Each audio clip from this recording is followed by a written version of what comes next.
Sveiki atvykę į šį vaizdo įrašą apie saugų naudojimąsi internetinę ir mobiliąją bankininkystę.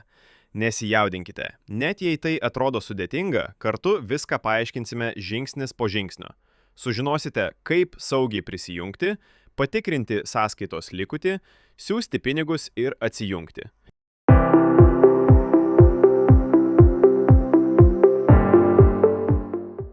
Pradėkime nuo prisijungimo.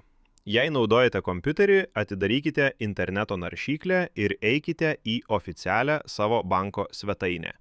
Jei naudojate telefoną ar planšetinį kompiuterį, atidarykite banko programėlę.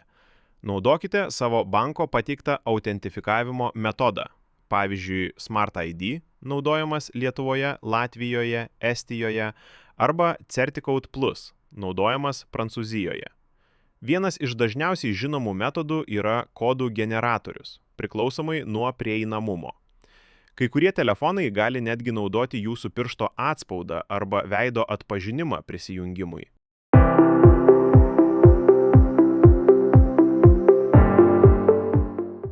Prisijungę pamatysite ekraną, kuriame bus rodomos jūsų sąskaitos. Ieškokite pagrindinės sąskaitos, paprastai tos, kurią naudojate pensijoms ar sąskaitoms. Spustelėkite ją. Matysite dabartinį likutį ir dažnai naujausių operacijų sąrašą.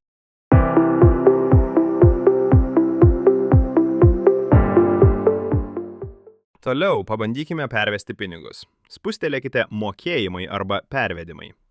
Įveskite asmens IBAN numerį, vardą ir pavardę bei sumą.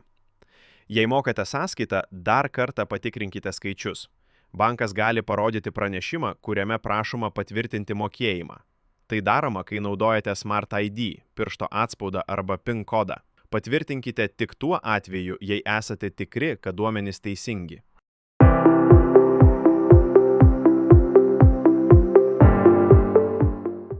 Kai baigiate, svarbu atsijungti.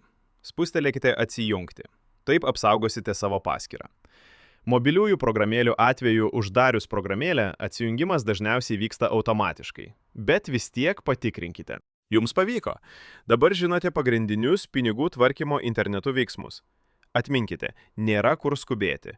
Kuo daugiau praktikuositės, tuo lengviau bus. Dabar pabandykime tai realiame gyvenime, naudodami demonstracinę versiją arba savo banko programėlę. O dabar kviečiame jūs į praktinę dalį, kur galėsite pritaikyti savo žinias, atlikdami praktinius pratimus ir dirbtiniu intelektu paremtas užduotis. Pradėkime.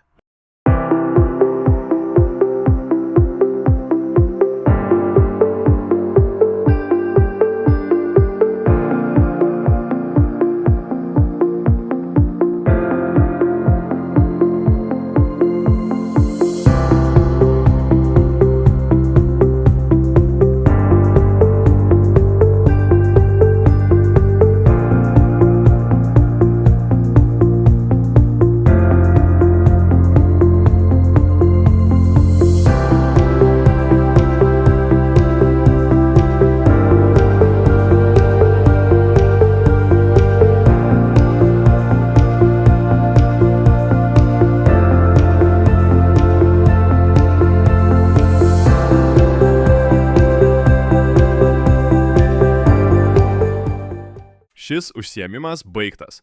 Dėkojame už dalyvavimą. Sekite programą studijoje, kad įgautumėte daugiau skaitmeninio finansinio raštingumo įgūdžių. Sėkmingai baigę mokymo kursą gausite skaitmeninį ženklelį, pasiruošę naudotis skaitmeninėmis finansinėmis paslaugomis.